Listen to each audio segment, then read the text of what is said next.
27 फरवरी 2002 की सुबह Indian history के एनल्स में एक बहुत ही दुखद तारीख बन गई।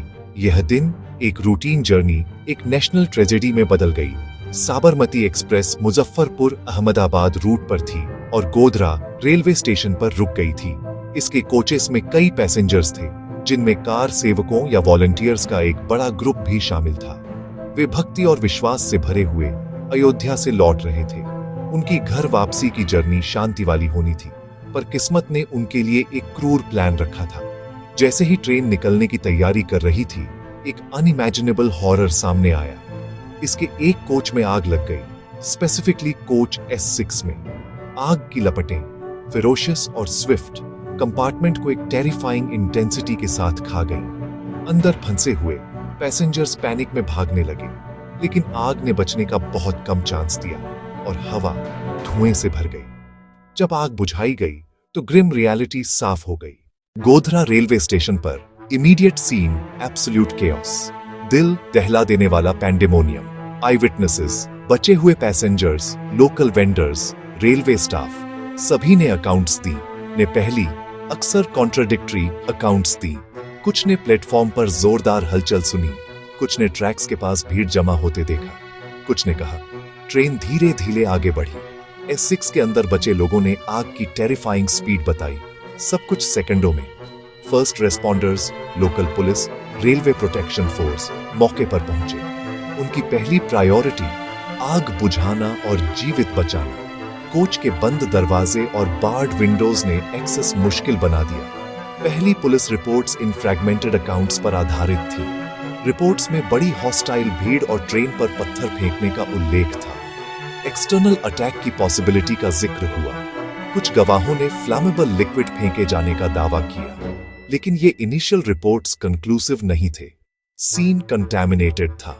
क्लियर आंसर्स की कमी ने वैक्यूम बनाया, जो स्पेकुलेशन और रूमर से भर गया। सस्पिशन भी बढ़ी। यह अनसर्टेनिटी ने एक डार्क चैप्टर के लिए स्टेज तैयार किया, जो आने वाले दिनों और सालों में लिखा जाएगा।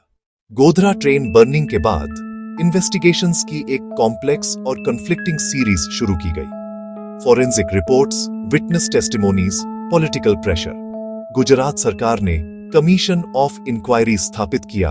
अध्यक्षता रिटायर्ड जज K.G. शाह ने की। बाद में जज G.T. नानावटी शामिल हुए। नानावटी शाह, बाद में Nanavati Mehta commission. Final report ने निष्कर्ष निकाला कि S6 का जलना प्री प्लान्ड कंस्पिरेसी थी। इसने कई व्यक्तियों की पहचान की। भीड़ ने ट्रेन को रोका, पत्थर फेंके और इन्फ्लेमेबल लिक्विड से कोच को आग लगाई। यही कमीशन का निष्कर्ष था। समानांतर सेंट्रल सरकार ने 2004 में अपनी कमेटी नियुक्त की। अध्यक्षता जस्टिस उमेश चंद्र बनर्जी ने की। 2005 की इंटरिम रिपोर्ट ने सुझाव दिया आग एक्सीडेंटल थी। बाहरी एक्सेलरेंट की संभावना बहुत अनलाइकली। रिपोर्ट ने थ्योरी दी आग संभवतः कोच के अंदर से लगी। बाद में गुजरात हाई कोर्ट ने बनर्जी कमेटी रिपोर्ट को अनकॉन्स्टिट्यूशनल, इलीगल और नल एंड वॉइड घोषित किया। नानावटी कमीशन पहले से चल रहा था।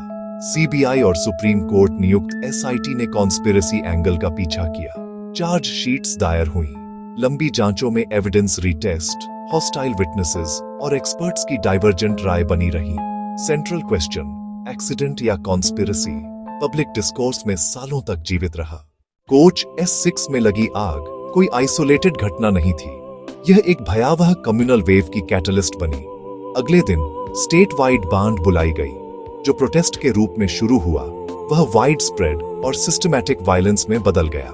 अहमदाबाद, वडोदरा, सूरत और अनगिनत कस्बे सब प्रभावित। घर, व्यवसाय और पूजा स्थल सिस्टमैटिकली टारगेट किए गए। हमलावरों ने वोटर लिस्ट्स और बिजनेस रिकॉर्ड्स का इस्तेमाल किया। हिंसा रैंडम नहीं थी। पूरे पड़ोस राख में बदल गए। ऑफिशियल एस्टिमेट्स में मौतें 1000 से अधिक, कुछ रिपोर्ट्स इससे कहीं अधिक आंकती हैं। 1.5 लाख से अधिक लोग विस्थापित हुए। कैंप्स ओवरक्राउडेड और सुविधाओं से वंचित। साइकोलॉजिकल ट्रॉमा, खासकर बच्चों पर, जीवन भर का। Human rights groups, media, citizen missions ने राज्य की प्रतिक्रिया पर स्क्रूटनी की। आरोप, पुलिस इनएक्शन, कुछ मामलों में कंप्लिसिटी और शुरुआती दिनों में नियंत्रण की विफलता। गवर्नेंस की परसीव्ड फेलियर ने इनजस्टिस और एलियनेशन को गहरा किया। राज्य के संवैधानिक कर्तव्य, सभी नागरिकों की समान रक्षा पर गंभीर सवाल उठे। न्याय की जर्नी लंबी, कॉम्प्लेक्स और डीपली कंटेंशियस रही। सुप्रीम कोर्ट नियुक्त एसआईटी की जांच पर विशेष अदालत गठित हुई।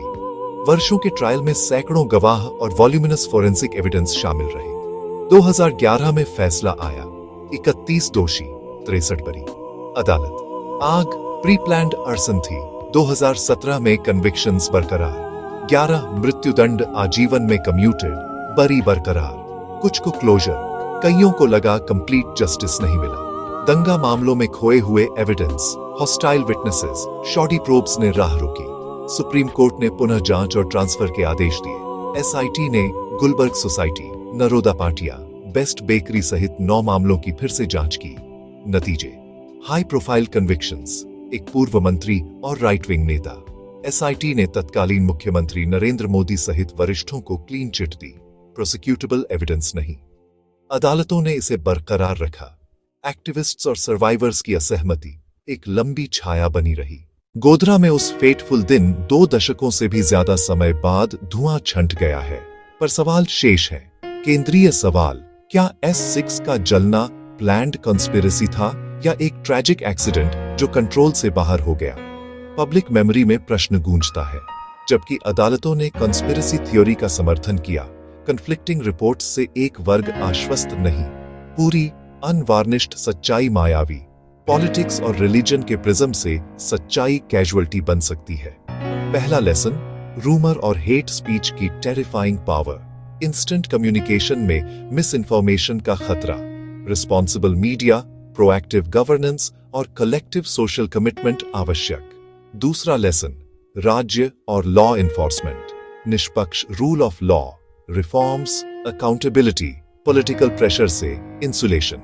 जस्टिस न केवल होता दिखे भी, बायस्ड स्टेट की धारणा ट्रस्ट को इरोड करती है। पीड़ितों के लिए न्याय, समुदायों में विश्वास निर्माण, एम्पैथी और अंडरस्टैंडिंग पर सक्रिय काम। वायलेंस कभी भी वायलेंस का जस्टिफाइबल रिस्पॉन्स नहीं। सच्चाई और रिकंसिलिएशन का कठिन मार्ग ही ऐसे डार्क चैप्टर्स को दोहराने से रोकता है।